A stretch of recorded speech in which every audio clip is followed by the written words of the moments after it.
வாழ்க வளமுடன். இன்னைக்கு நம்ம ஹோப்போனோபோனோ தியானம் இதை பற்றின 2வது பகுதி பார்க்க இருக்கிறோம். ஹோப்போனோபோனோ பயிற்சி நம்ம ஏற்கனவே செய்திருக்கிறோம். அதை பற்றின விஷயங்கள் சொல்லியிருக்கிறோம். ஹோப்போனோபோனோ ஃபேமஸ் ஆனது டாக்டர் ஹியூலன் அவருடைய சக்ஸஸ் ஸ்டோரி வெளிவர ஆரம்பிச்சதுக்கு அப்புறமா தான்.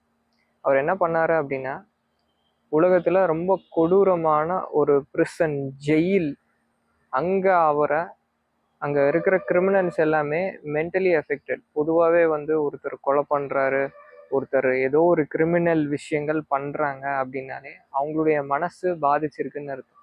எந்த அளவுக்கு பாதிச்சிருக்குதோ அவங்களுக்கு மென்டல் இல்னஸ் உண்டு. நீங்கள் சைக்காட்ரிக் ஹாஸ்பிட்டலில் சைக்காட்ரிக் டாக்டர்ஸ் யாராவது ஃப்ரெண்டாக இருந்தாங்க அப்படின்னா அவங்ககிட்ட கேளுங்க.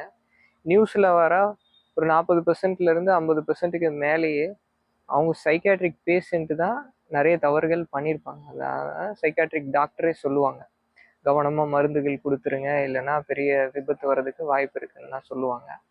ஸோ மென்டலி அஃபெக்டட் ஆகுறப்ப தான் பெரிய பெரிய ரொம்ப கொடூரமான நினச்சி பார்க்காத விஷயங்கள் எல்லாமே செய்வாங்க. இந்த டாக்டரை அங்கே கூப்பிட்டு அங்கே ட்ரீட் பண்ணுறதுக்காக சொல்கிறாங்க. அங்கே யாருமே போக பயப்படக்கூடிய ஒரு இடம் அந்த பிரிசன். அவர் என்ன செய்கிறாரு அப்படின்னா, பேஷண்ட்டை நேரில் கூட பார்க்குறதில்ல, பேசுறது கூட இல்லை, கவுன்சிலிங் எதுவும் பண்ணுறதில்ல. கவுன்சிலிங் பண்ணி எந்த ஒரு ரிசல்ட் கிடையாது. அவர் இந்த ஹோப்போனோபோனோ யூஸ் பண்ணி அந்த பிரிசனர்ஸோட மனநிலை நல்ல முன்னேற்றம் வந்திருக்கிறத கண்கூட அங்கே இருக்கிற எல்லாருமே பார்க்குறாங்க. அவங்க பார்த்து அதுக்கப்புறமா ஸ்ப்ரெட் ஆனதான் இந்த சக்ஸஸ் ஸ்டோரி. இந்த ஹோப்போனோபோனோ உலகம் முழுக்க பரவுனது. இதில் அவர் என்ன அப்படின்னா, அவர் ரெஸ்பான்சிபிலிட்டி எடுத்துக்கிறாரு. இப்போ நிறைய பேர் ஹோப்போனோபோனோ, இவர் எனக்கு இந்த தவறு செஞ்சார், அப்போ அது அவருடைய தப்பு தானே, அப்போ அவர்கிட்ட எதுக்காக அவரை நினச்சி I am sorry please forgive me இதெல்லாம் ஏன் கேட்கணும் அப்படின்னு கேட்பாங்க. அப்போ அந்த டாக்டர் ஹோப்போனோபோனோ எந்த அளவுக்கு புரிஞ்சு வச்சுருக்காருன்னு பாருங்கள்.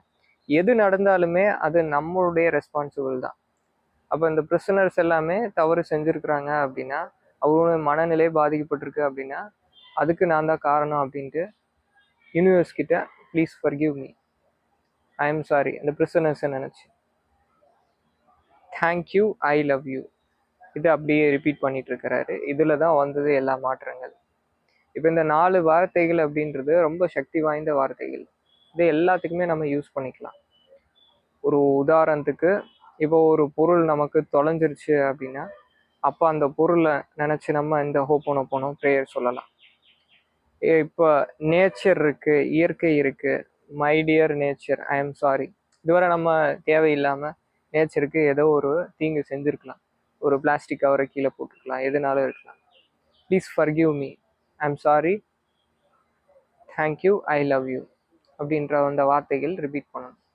இந்த வார்த்தைகளை ரிப்பீட் பண்ணவே நம்ம டீப்பான ஸ்டேஜஸ்க்கு போவோம், நம்ம ஆழ் மனதுக்கு போவோம். நம்ம ஆழ் மனதில் எந்த அளவுக்கு இருக்குமோ அந்த அளவுக்கு மனம் சக்தி வாய்ந்த மனமாக மாறும். ஆழ் மனதில் இருக்கிறப்ப பாசிட்டிவிட்டியை உள்ளே கொண்டு வரணும், அல்லது நெகட்டிவிட்டி வெளியேறணும். இப்போ ஹோப்போனோபோனோவில் இருக்கிறோம், இந்த 4 வார்த்தைகள் சொல்கிறப்ப நம்ம I am sorry, please forgive me, thank you, I love you. இப்போ இதில் எமோஷன் கிடையாது. நம்ம ரைட் பிரெயின் லெஃப்ட் பிரெயின் இதோடைய ஆக்டிவிட்டி பார்க்குறப்பயே இந்த எமோஷன்ஸ் எல்லாமே எதில் இருக்குது அப்படின்னா, எதில் இருக்குது? ரைட் பிரெயினில் தான் இருக்குது. அதே மாதிரி லெஃப்ட் பிரெயின் ரைட் பிரெயின் எது சப்கான்ஷியஸ் மைண்டுடைய கதவு? ரைட் பிரெயின் தான் சப்கான்ஷியஸ் மைண்டுடைய கதவு. அப்போ எமோஷ்னலாக நம்ம ஃபீல் பண்ணி சொல்கிறப்ப தான் சப்கான்ஷியஸ் மைண்டு ஓப்பன் ஆகும், ஹோப்போனோபோனோ வேலை செய்யும். அப்போ இனி இந்த பயிற்சி செய்கிறப்ப எந்த அளவுக்கு ஃபீல் பண்ண முடியுமோ அந்த அளவுக்கு அந்த ஃபீலிங் கொண்டு வந்து இந்த 4 வார்த்தைகளை சொல்லணும். தேங்க்யூன்னு சொல்கிறப்ப நன்றி உணர்வோடு சொல்லணும். ஐ லவ் யூ, அதுக்கு அடுத்தது I am sorry, please forgive me, எதுவாக இருந்தாலும் அந்த ஃபீலிங்கோடு சொல்லணும். அப்போ இந்த தியானம் நமக்கு வேலை செய்ய ஆரம்பிக்கும். அப்போ நமக்கு 100% ரிசல்ட் கிடைக்கும்.